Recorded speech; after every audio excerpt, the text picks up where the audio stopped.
በስመ አብ ወወልድ ወመንፈስ ቅዱስ አሐዱ አምላክ አሜን። በጆርጂያ እና አካባቢው ሀገረ ስብከት የማኅደረ ስብሐት ቅድስት ልደታ ለማርያም መንበረ ጵጵስና ገዳም በአትላንታ ላለፉት 8 ዓመታት በብፁዕ አቡነ ያዕቆብ መሪነት በሱባኤና በጸሎት ተወስነው የቆዩት ምዕመናን ሕንፃ ቤተ ክርስቲያን ለመግዛት ሲወስኑ በብፁዕነታቸው ፍቃድ አብይ የሕንፃ አሰሪ ኮሚቴ ተቋቋመ።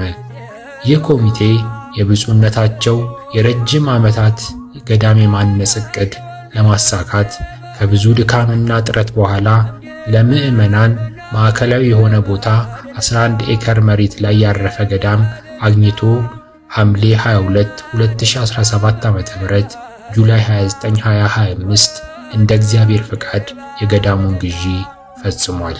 ብፁዕ አቡነ ያዕቆብ እንደ አውሮፓውያን አቆጣጠር በ2008 ዓመተ ምህረት ማለትም ከ17 ዓመት በፊት ከአትላንታ ከተማ ራቅ ብሎ በሚገኝ ቦታ ላይ ላማር ካውንቲ ውስጥ ባዶ መሬት ያለ ምንም እርዳታ ገዝተው ከጆርጂያ ግዛት አስተዳደር ገዳም ለመስራት ፈቃድ አውጥተው የነበረ ሲሆን ይህ በላማር ካውንቲ የሰነቁት ራእያቸው አብዛኛው ኢትዮጵያውያን በሚኖሩበት ዲካልብ ካውንቲ መሃል አትላንታ ላይ በከፍታም በዝቅታ አብረዋቸው ለዓመታት ከተጓዙት መንፈሳዊ ልጆቻቸው ብርታት በእግዚአብሔር አጋዥነት በእመቤታችን ምልጃ እውን ሆኗል። ይህ ገዳም መሃል ከተማ በመሆኑ ቤተክርስቲያን ልጆቹ ያሉበትን ቦታ ፈልጋ በመሄድ ሃይማኖትን ከነስርዓቱ ፊደልን ከነቋንቋው በማስተማር ተተኪ ትውልድ መቅረጽ ይገባል የሚለውን ይት ባህል ተግባራዊ ለማድረግ የሕንፃ አሰሪ ኮሚቴ ያደረገው እንቅስቃሴ በመሳካቱ መላውን ምዕመናን አስደስቷል። ይህ ለጆርጂያና አካባቢው ብቸኛና የመጀመሪያ የሆነው ገዳም ሥርዓተ ቤተክርስቲያን ተከትሎ በቃለ ዓዋዲው መሠረት የተዋቀረና የተሟላ የቤተክርስቲያን አገልግሎት ከመስጠት ባሻገር የአብነት ትምህርት ቤት እንዲሁም መሠረቱን ኦርቶዶክሳዊ ያደረገ አንደኛ ደረጃ መደበኛ ትምህርት ቤት፣ የጸበል መጠመቂያ፣ የሱባኤ ጽሞና ቤት፣ መንበረ ጵጵስና፣ የካህናት መኖሪያ እና 800 ሰዎችን የሚያስተናግድ የመሰብሰቢያ አዳራሽን የሚያካትት ዕቅድ የያዘ ነው። በተጨማሪም ሕንፃ ቤተክርስቲያኑን የገዛነው ከፕሮቴስታንት እምነት ተከታዮች በመሆኑ እንደ ቤተክርስቲያናችን ሥርዓት መሠረት ቤተ መቅደሱን ከምዕራብ ወደ ምስራቅ የማድረግና ጉልላቶችን የመትከል ዕቅድም አለን። አገልግሎቱም ከአገረ ስብከቱ ምዕመናን አልፎ በመላው ዓለም ለሚገኙ ኦርቶዶክሳውያን በመሆኑ እንኳን ደስ አላችሁ እያልን የበረከቱ ተካፋይ ተሆኑ ዘንድ በዚህል ቁጥራችን 474699577 ልባችሁ በፈቀደ መጠንና መንገድ በጉልበትም ይሁን በሙያዊ ዕውቀት እንድትረዱ በእመቤታችን ቅድስት ማርያም ስም እየጠየቅን ማየት ማመን ነው እና ቀጣይ ዝርዝር ዕቅዳችንን በምስል በተደገፈ መረጃ እነሆ እንደዚህ አቅርበናል። ከመንፈሳዊ ሰላምታ ጋር ኤልያስ እሸቴ፣ የሕንፃ ኮሚቴው ጸሐፊ። ይህ የቪዲዮ ስነ ሕንፃ ሞዴል የገዳሙን ጽንሰ ሐሳባዊ የግንባታ ዕቅዶች በዝርዝር የሚያሳይ ይሆናል። በመጀመሪያ ወደ ገዳሙ ግቢ እንደገባን በግራ በኩል የምናየው ለገዳሙ ዋና ሕንፃ ከታቀዱት የግንባታ ፕሮጀክቶች ውስጥ አንዱ እነዚህን 3 ጉልላቶች መገንባት ይሆናል። እንደምታዩት እነዚህ ጉልላቶች የገዳሙን ዋና ገጽታ የኢትዮጵያ ኦርቶዶክስ ተዋሕዶ ቤተክርስቲያን ግርማ ሞገስና ልዩ ውበት ይሰጣሉ።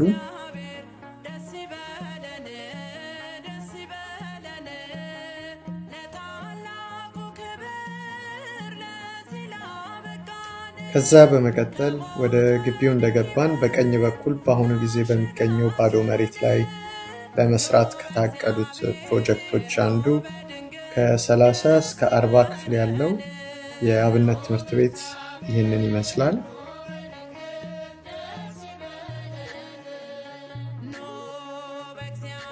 ሌላ ከዚህ ትምህርት ቤት ጀርባ ባለው ባዶ ቦታ ላይ ከታቀዱት ፕሮጀክቶች አንዱ ይህ የምናየው ከ500 እስከ 800 ሰው የሚይዝ የስብሰባ የሰርግ እና የጉባኤ አዳራሽ በዚህ መልኩ ተነድፏል። ተመልሰን ወደ ገዳሙ ዋናው ሕንፃ ስንሄድ የጀርባ ገጽታው ይህንን ይመስላል። ይህ ደግሞ የምናየው ለታዳጊ ልጆች ወይም ለወጣቶች የሚሆን የስፖርት ማዘውተሪያ እና መጫወቻ ስፍራ ከዋናው ህንፃው ጎን እንዲሰራ ታቅዷል።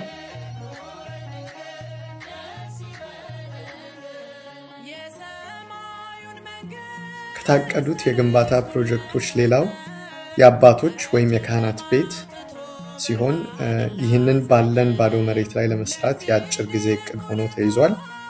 ይህ ቤት በትንሹ ከ3 እስከ 4 መኝታ ክፍል ያለው ምድር የያዘ ቤት ነው። ለገዳማችን ለማህደረ ስብሐት ልደታ ለማርያም መሟላት ካለባቸው መሰረታዊ መስፈርቶች አንዱ የጸበልና የሱባኤ ቦታ ነው። እዚህ በምታዩት ተራራማ እና ውበት ባላቸው ዛፎች የተከለለ ጸጥ ያለ ቦታ ላይ ለጸበል አገልግሎትና ለሱባኤ የሚሆን ህንፃ በዚህ መልኩ እንዲሰራ ጥናት ተደርጎበት ጽንሰ ሐሳቡ ተነድፏል።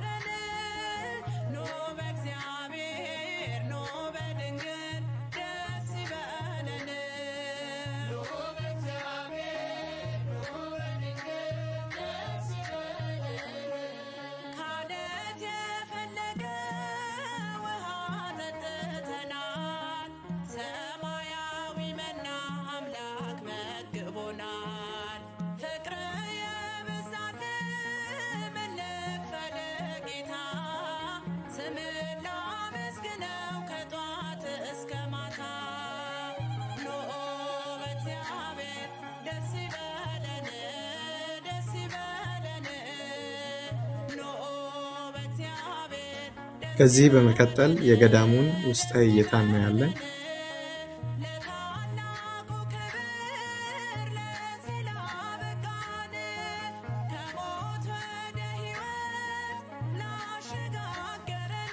የቤተ መቅደሱ ስፋት 650 ካሬ ሜትር ሲሆን ከ700 እስከ 800 ምዕመናንን ያስተናግዳል።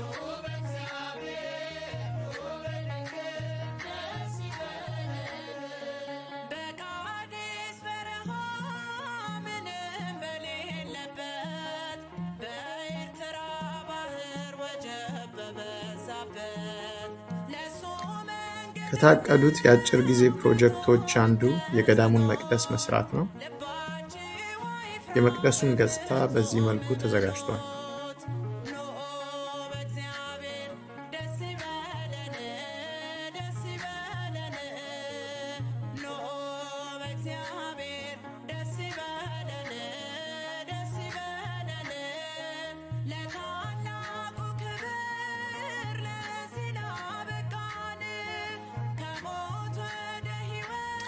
የመሃሉ ጉልላት በውስጥ በኩል ይህንን ይመስላል።